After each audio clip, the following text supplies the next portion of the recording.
everyone, my name is Priya and I welcome you all back to my channel. From today, we are going to start our discussion over part 4 of the Indian Constitution. Till now, we have completed first 3 parts of the Indian Constitution. All the videos are available on my channel. You can go and watch them. Links are given in the description box. Now moving ahead, let me tell you what things we are going to discuss in today's video with respect to DPSP. We will try to understand what is DPSP, what was the need to include it in the Indian Constitution, from where we have taken this provision, how many articles are there, how all articles are categorized, how DPSP is different from fundamental rights, and will also discuss first 2 articles of DPSP. To understand the definition of DPSP, we need to understand the meaning of each word separately. That is, directive plus principles plus state plus policy. Directive means directions, guidelines or instructions.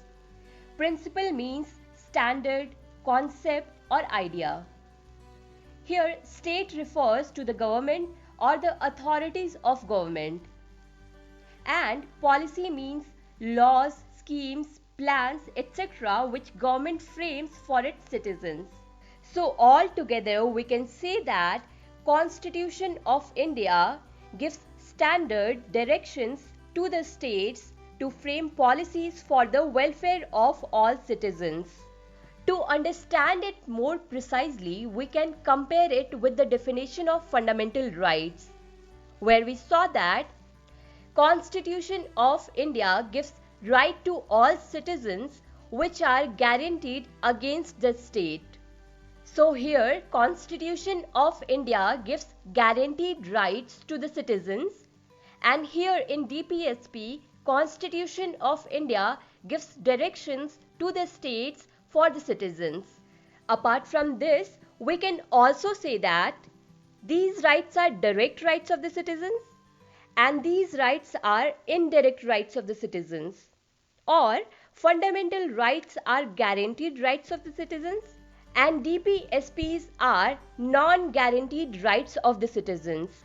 Dr. B.R. Ambedkar has defined DPSP as novel feature of the Indian Constitution.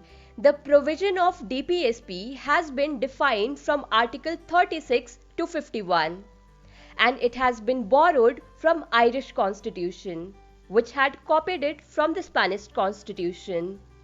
Now the question is, why DPSP? Why was it necessary to include it in the Indian Constitution? Try to understand this. When India got independence from the British Crown, at that time the condition of the country was very bad in every way. The country was socially and economically weak. Poverty was very high in the country. The rich people used to suppress the poor people because people did not know anything about their rights. So the development was needed in every way. That's why the members of the Constituent Assembly made a long list of rights for the people. They divided the rights in 2 parts. Some rights were guaranteed by the Constitution, means if they are violated, people can move to the Supreme Court or High Court for their enforcement. And some were non-guaranteed rights, means even if they are violated, people cannot move to any of the courts. The guaranteed rights were inserted in Part 3 of the Indian Constitution, which was called Fundamental Rights. And the non-guaranteed rights were inserted in Part 4 of the Indian Constitution, which was called as DPSP. The purpose of dividing the rights was that there should be some rights that cannot be taken away from the people, which are fundamental. And some rights should be such which people will get by the government in the form of policies, laws and benefits to improve their social and economic condition. So basically, Part 3 of the Indian Constitution started dealing with civil and political rights of the people, and Part 4 of the Indian Constitution with social and economic rights. Okay? Let's see some list of differences between Part 3 and Part 4 of the Indian Constitution for more clarity. Number 1.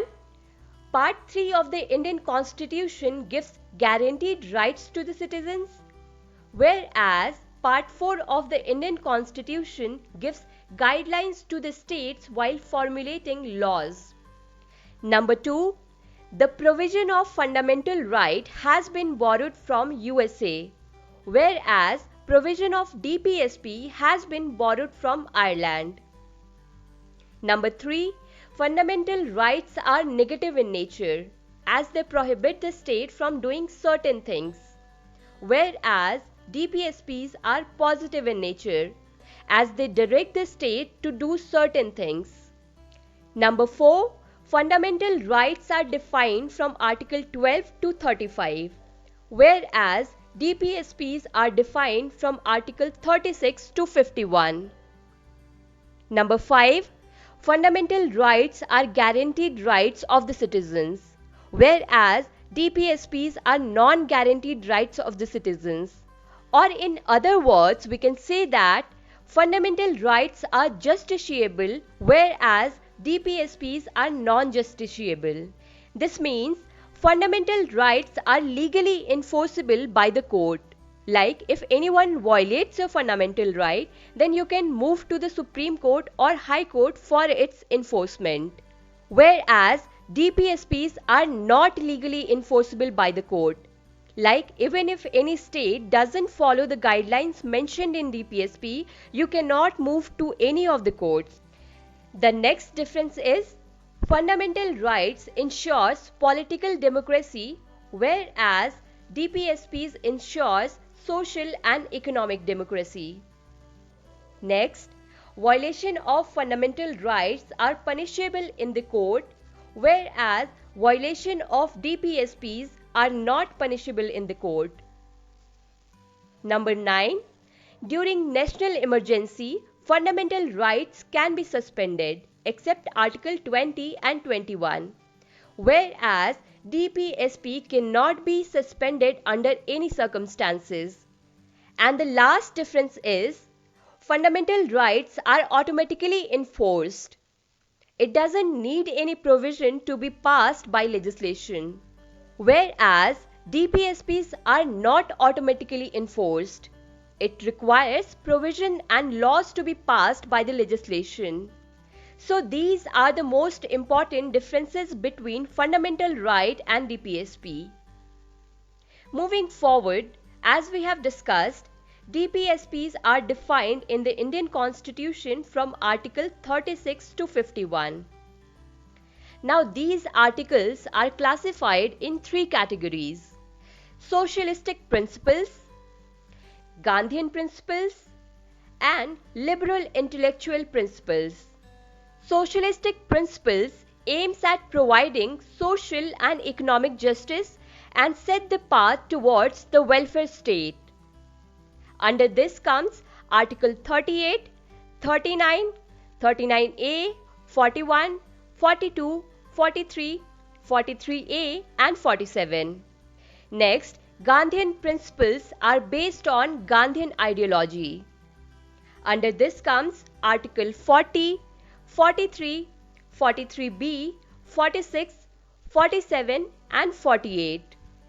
And the last category, liberal intellectual, reflect the ideology of liberalism.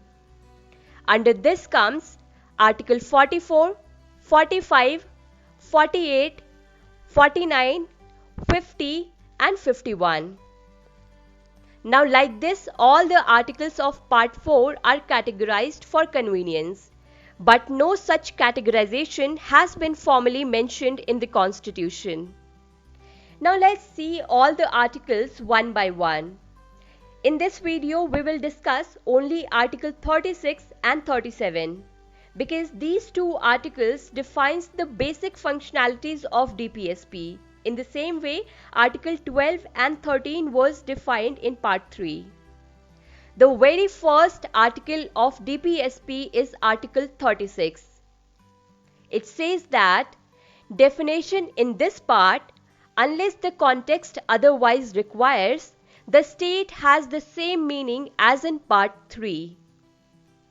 This simply means the definition of state in this part, that is Part 4, will be the same as given in Part 3 of the Indian Constitution.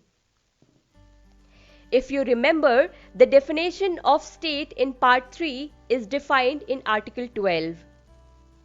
Although we had discussed the definition of state in Article 12, but let us revise it once again. It says, definition in this part, unless the context otherwise requires, the state includes the government and Parliament of India, and the government and the legislature of each of the states, and all local or other authorities within the territory of India or under the control of the Government of India.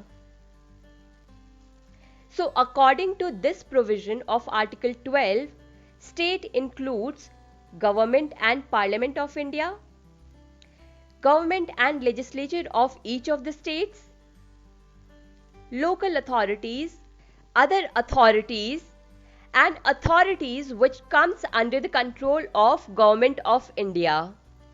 Under Government and Parliament of India comes President, Vice President, Prime Minister, Council of Ministers, Lok Sabha and Raj Sabha.